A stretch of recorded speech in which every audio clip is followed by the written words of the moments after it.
It was a cold, moonless night in rural Ohio when James Carter, an aggressive and volatile man in his late 30s, found himself behind the wheel of his black Mustang. His temper had been simmering all day. Work stress, traffic delays, and a missed dinner reservation with friends had pushed him to the edge. As he sped down the desolate highway, his knuckles gripped the steering wheel like talons, his jaw clenched so tightly it ached. Ahead of him, a slow-moving sedan crawled along the road. The elderly driver seemed oblivious to the world around her, inching forward at what felt like a snail's pace to James. He honked once, twice, 3 times, each blast louder than the last, but the car didn't budge out of his way. Frustration boiled over into rage. "Move!" he screamed into the empty cabin of his car, veins bulging on his forehead. Without thinking, he floored the accelerator and rammed the back bumper of the sedan with his speeding Mustang. The impact jolted both vehicles, but James didn't stop. Instead, he kept driving, adrenaline coursing through his veins as he glanced in his rearview mirror.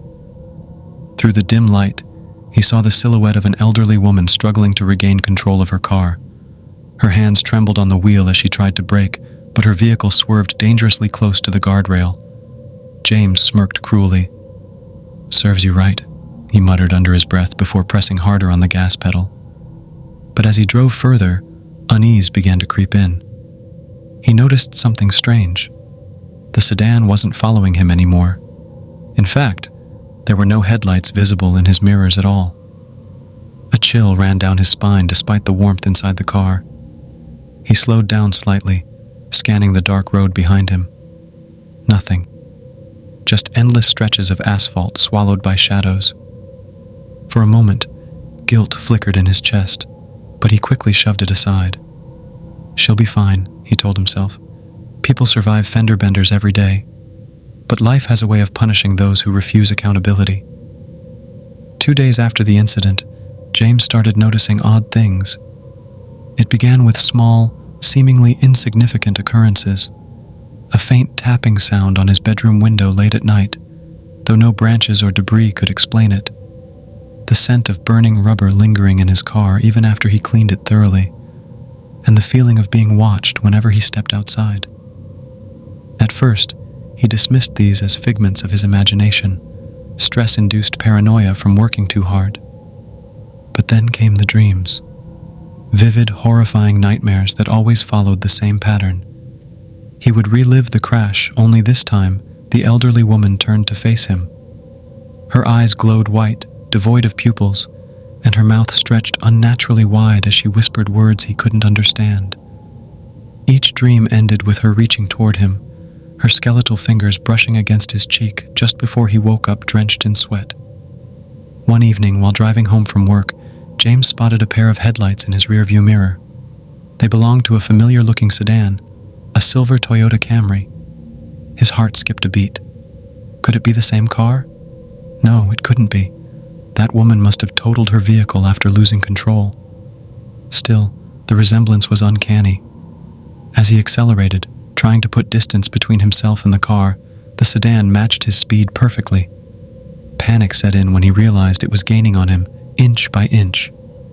He swerved off the main road onto a narrow dirt path, hoping to lose the mysterious pursuer. But the Camry followed relentlessly, its headlights growing brighter until they illuminated his entire car like floodlights.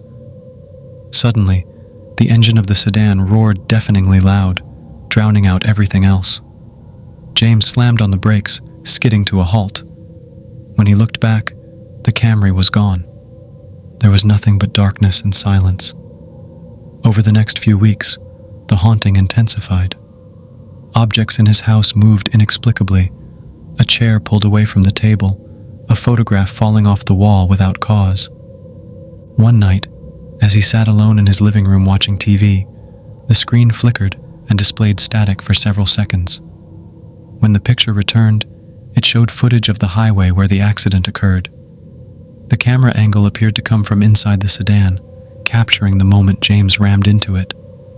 Then, the feed cut to the elderly woman's face, bloodied and pale, staring directly at him through the screen. Terrified, James threw the remote at the television, shattering the glass. Yet the image remained burned into his mind, Desperate for answers, he visited the local police station to inquire about accidents on that stretch of road. To his horror, they confirmed that a fatal collision involving a silver Camry had indeed taken place 2 nights ago, the very night of the incident. An elderly woman named Margaret Hensley had lost control of her car, crashed into a tree, and died instantly. Witnesses reported seeing another vehicle speeding away from the scene. Guilt gnawed at James, but fear consumed him more. Every creak of the floorboards, every shadow in the corner of his eye, reminded him of Margaret. He became convinced her ghost was haunting him, seeking revenge for her untimely death. One stormy night, unable to sleep, James decided to confront his fears head-on. Armed with a flashlight and trembling hands, he drove back to the site of the accident. Rain lashed against his windshield as lightning illuminated the desolate landscape. Pulling over near the spot where the crash had occurred, he stepped out of his car and called out into the void. "Margaret, I'm sorry, I didn't mean to hurt you." His voice cracked under the weight of his confession. "I was angry, reckless. I shouldn't have done it. Please forgive me." For a long moment, there was only silence, broken by the howling wind. Then a soft whisper reached his ears. "You're wrong." James froze. Turning slowly, he saw her standing there, the elderly woman from the Camry. Her face was pale, her hair matted with rain, and her glowing white eyes pierced through him like daggers. "I'm not Margaret," she said, her voice echoing unnaturally. "I'm your mother." Time stopped. James staggered backward, his mind reeling. His mother had passed away 5 years ago in a car accident eerily similar to the one he caused. She had been driving home during a storm when another reckless driver hit her vehicle, sending it careening off the road. "You took my life," she continued, advancing toward him. "And now you've taken hers. You're cursed, James. Cursed to live forever knowing the pain you've inflicted." Before he could respond, the ground beneath him gave way, swallowing him whole. Darkness enveloped him, and he heard her final words echo in his ears. "This is your reckoning." Weeks later, authorities discovered James's abandoned Mustang at the bottom of a ravine near the crash site. Inside, they found his phone, which contained frantic voicemails left in the hours leading up to his disappearance. None of them made sense. Ramblings about ghosts, curses, and a woman who wasn't Margaret. To this day, locals claim to see a black Mustang racing down the highway late at night, its driver screaming apologies to no one.